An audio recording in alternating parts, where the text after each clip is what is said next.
Over the weekend, Iran released a video of the USS Eisenhower. They said one of their drones flew over it. Yeah, if you look at the footage and you don't do any investigation, you are kind of jaw-dropped about how close they got to this. This is crazy. I guess YouTube is shutting us down right now for showing this video. It might be. Who cares about YouTube? So, yeah, this looks like... You can see the sailors on the deck. You can actually make out the actual inscriptions on the planes. Look at that. That's how close that drone was. That's an Iranian drone flying over the USS Eisenhower. Now, of course, the implication was that they did this just within recent days, that they flew this drone over. Is that true?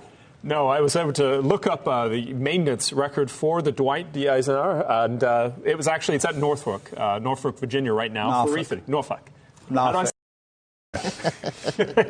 But it's I lived there for a while. It's Norfolk. I defer to you. You're the expert on the lingo with it. But they come back to rearm. This actually, they were in the region, along actually by the Strait of Hormuz in 2016. And, of course, they could be redeployed to that region, but the footage itself made it appear that they're there right now. Okay, so if Iran did that in 2016, that means that they had the capability over 2.5 years ago. Right. And we're just finding out about it now. Yes. That's the real truth behind the truth here. I know the media is going to say, oh, that's old. The Iranians are fooling you. That's old video. Still there. Yes. They're showing us now what they were capable of doing 2.5 years ago. And if they can fly a drone over the Dwight D. Eisenhower, they can also hit it with a drone. They can hit it with an explosive drone, for example. These are the Iranians. They don't have cruisers and frigates, but they do have drones and little patrol boats, which we can use,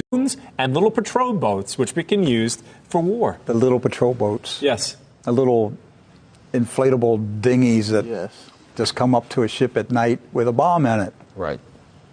Because big warships are almost, they're vulnerable to it. I believe it was the USS Cole right off the coast of Yemen. So that was a boat loaded with explosives. Blew a hole in that ship. And what do you do if a swarm of boats come out? Well, you have a sunk carrier at that point. I mean, I don't think Americans can fathom losing a carrier. We haven't lost a carrier since World War II. Yes, that's right. So I think that video is I think it's chilling that Iran got that close to an American warship with a drone. At least once. And they're bragging, and I have no idea how accurate it is, but the commander of the Iranian Army Ground Force Drone Unit, General Hassanajad, said that Iran is in the top 5 drone powers in the world. Now, do you know where they got the drone technology? Well, I'd say us. They were forced landing of one of our drones to be about 4 or 5 years ago at this point. They took control. They electronically took control of one of our drones and brought it down and then reversed engineered it. But the fact that they were able to electronically seize control of the drone and fly it to the ground and make a soft landing, that was pretty amazing in itself. Yeah, one thing that our viewers and listeners need to understand about this situation with Iran is we're not dealing with some sort of backwoods, power that you'll barely out of the Stone Age.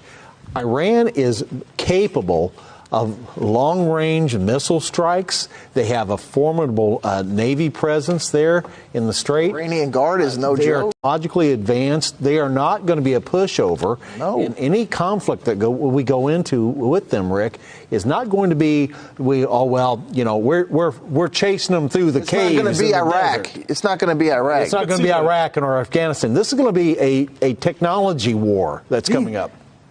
They're not the Iranians. They're the Persians. Mm-hmm. Yes. As in the Persian Empire? Yes. That ruled for thousands of years? Yes. They've been around. They're in the Old Testament Bible. Right. They've been around for a long, long time. They're called the Persians.